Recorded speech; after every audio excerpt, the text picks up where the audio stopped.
भाजपा नेता व केंद्रीय मंत्री गिरिराज सिंह ने एनआरसी के बहाने एक बार फिर कांग्रेस पर हमला बोला है। उन्होंने कहा, कांग्रेसी वोट के सौदागरों ने अगर 1971 में इस कानून का विरोध न किया होता तो और इंदिरा गांधी ने आत्मशक्ति दिखाई होती तो उसी समय यह कानून लागू हो जाता। गिरिराज सिंह ने कहा कि अवैध तरीके से भारत में एंट्री करने वाले घुसपैठियों के संबंध में 1971 में ही इंदिरा गांधी ने कानून लाने का प्रस्ताव दिया था, लेकिन कांग्रेसी वोट के सौदागरों ने उन्हें ऐसा नहीं करने दिया। दूसरे शब्दों में यह कहा जाए तो इंदिरा गांधी ने ऐसा करने का साहस नहीं दिखाया, क्योंकि उन्हें अपनी सत्ता खिसकने का डर दिख रहा था। गिरिराज सिंह ने कहा कि उस समय भी इंदिरा गांधी ने कहा था कि भारत अपनी जनसंख्या के बोझ के तले दबा हुआ है, तो फिर यहाँ शरणार्थियों के लिए जगह नहीं हो सकती। लेकिन वोट की वजह से उन्होंने इस कानून को लाने का साहस नहीं दिखाया। आज देश में नरेंद्र भाई मोदी की सरकार है और नरेंद्र मोदी की सरकार तथा अमित शाह दोनों संकल्पित है, जिन्हें भारत की नागरिकता प्राप्त नहीं है या वैसे लोग जो अवैध तरीके से प्रवेश पा लिए हैं, वह चाहे बिहार में रहे या बंगाल में, उन्हें बाहर निकाला जाएगा। एनआरसी के बहाने एक बार फिर गिरिराज सिंह ने अपने जनसंख्या नियंत्रण के संकल्प को दोहराया। दरअसल गिरिराज सिंह आज तेघड़ा विधानसभा के बरौनी बरीनिया बाजार में आयोजित पद यात्रा में शामिल हुए थे। एनआरसी जो बाहर से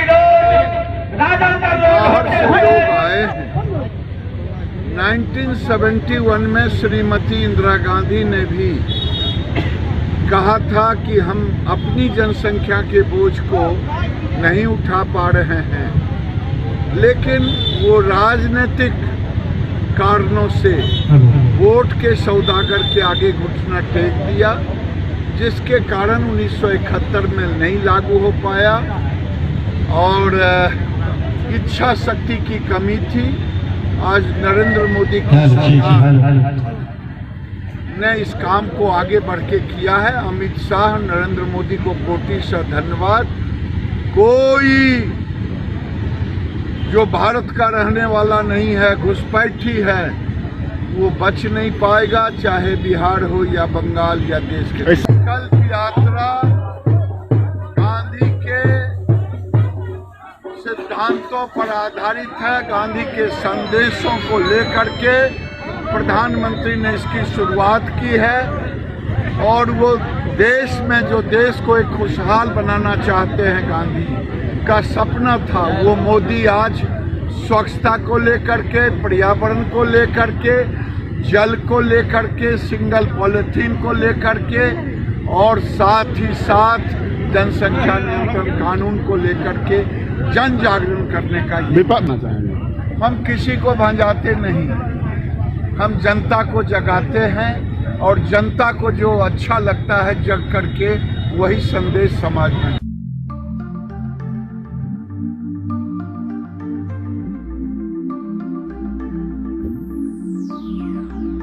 चलो चलते हैं। पर कहाँ? एक सरप्राइज है आपके लिए, थोड़ा सा वेट करो, बट चलो। Oh really? Yes. I like surprises, but make sure कि सरप्राइज अच्छा होना चाहिए। डोंट वरी डियर, ये बेस्ट सरप्राइज होगा अभी तक का। पापा मुझे भी सरप्राइज चाहिए। हाँ बेटा, ये सरप्राइज आपके लिए भी है, चलो।